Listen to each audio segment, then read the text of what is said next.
Mamasilyahan na ang ating comshop for today's video at sa susunod nga alam nyo na mapipinturahan na natin yan kaya tara na mga buddy. Huwag na tayo magsayang ng oras kaya umpisahan na natin to para masayang na ang oras nyo. Valentetera nga pala nito ang ating computer shop walang iba kundi si paring Jopet. At si Jopet nga pala yung nagpintura sa bahay natin at maganda pa din ang pintura hanggang ngayon. Yung design na ginawa niya ay ganun pa rin walang nagbago parang sining sa museong di naglulolo. Ang problema lang doon ay yung nasa labas kasi ginawang blackboard ng mga batang mababait at pinagdodrawingan at hindi na talaga matanggal. Pero kung nahuli kayo sigurado sampalin ko sila ng 1,000 tigpe-peso.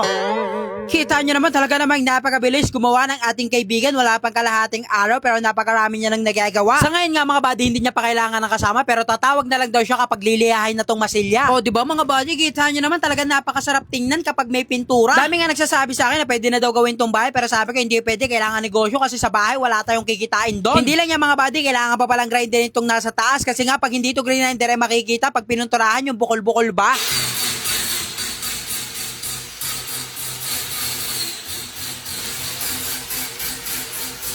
Hindi lang yan mga buddy, bari pala itong division natin na kahoy, kailangan din gawin ng ganyan para hindi rin magbukol-bukol.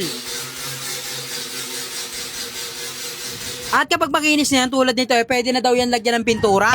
Masilya muna pala bago pintura. Bali nakapag final answer na nga ako dito kay paring Jopet. Sabi ko sa kanya, kulay gray na lang talaga yung pipiliin ko kasi yun talaga ang bagay. Tapos na naging usapan nga namin, ang bala ko sana, eto lang loob yung pipinturahan natin. Pero sabi ni paring Jopet, pati daw yung labas idamay na. Kaya sabi ko, sige, pinturahan mo na. Pero meron siya nire-request, eto nga. Bumili nga ako ng 2 semento kasi eto nga nasa gilid. Maraming masilya daw ang kakainin nito. Tsaka matagal bago matuyo. Kaya sabi niya, lagyan na lang daw natin ng halo. At sunod na minasilyahan nga dyan ni paring Jopet, eto mga kahoy natin na plywood. Dahil tapos na nga rin tong grinder yung nasa taas, ito naman din yung sinunod niya. At kaysa bumili nga daw tayo ng kornesa, siya na lang daw ang gagawa. Ang gagawin niya daw, magdaw-drawing na lang daw siya para maganda pa rin tingnan. Yung linya ba na naghihiwalay sa kulay ng kisame tsaka ng pader? Ganun nga yung ginawa ni paring Jopet sa kabilang bahay natin at hanggang ngayon maganda pa rin talaga. Sabi ko nga sa kanya, pare, wag mo nang gawin yan kasi dagdag trabaho mo lang yan. Pero sabi niya, hindi pare, gagawin ko to para maganda tingnan yung comshop mo. Sabi niya nga sa akin, lagyan daw natin ang pangalan ko. Pero sabi ko, pare, simple lang ang gusto kong comshop, yung malinis lang talaga tingnan. Yung pagpasok mo pa lang sa computer shop, masasabi mo, uy, ang linis tingnan ng computer shop ni Jack Lo, talaga namang napaka-pogi, manang-mana sa may-ari. Dito pa nga lang sa kulay ng masilya, talaga satisfy na ako. Tsaka maganda dito kay paring Jopet, hindi siya pumapayag na may bukol-bukol sa kanyang pipinturahan, talagang dinodoble niya pa. Kaya tiwalang-tiwala talaga ako sa gawa ni paring Jopet kasi alam ko talaga natatagal yan. Meron pa nga sinasabi sa akin si paring Jopet na isa pang kulay, yung kulay cream, yung medyo madilaw daw, bagay din daw yun sa kulay brown na tiles. Yun nga yung dalawang kulay na pinagpipilian ko, pero mas napusuan ko talaga tong kulay gray kasi nga katulad sa bahay natin, maganda rin talaga tingnan.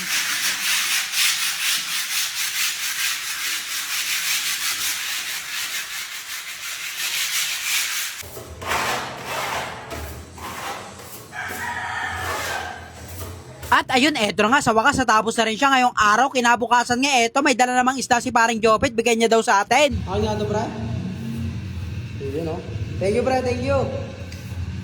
Bali, maghapon nga nagkiskis dito si paring Jopet nitong liha para nga maalis nga yung mga bukol-bukol. Bali, hindi na lang talaga namin na videoan kasi nga sobra para siyang may sunog talaga dito sa loob. Kaya kitang-kita nyo naman yung dating kulay brown natin na tiles, ngayon kulay puti-puti na. At dito naman sa labas, pinapinturahan ko kinakuya ron ng gate natin. At kulay gray nga yung gate na to kasi kulay gray din naman yung kulay natin sa loob. Bali, eto nga hindi kasama sa pakyaw ni paring Jopet at sila kuya ron nga ang gagawa nito.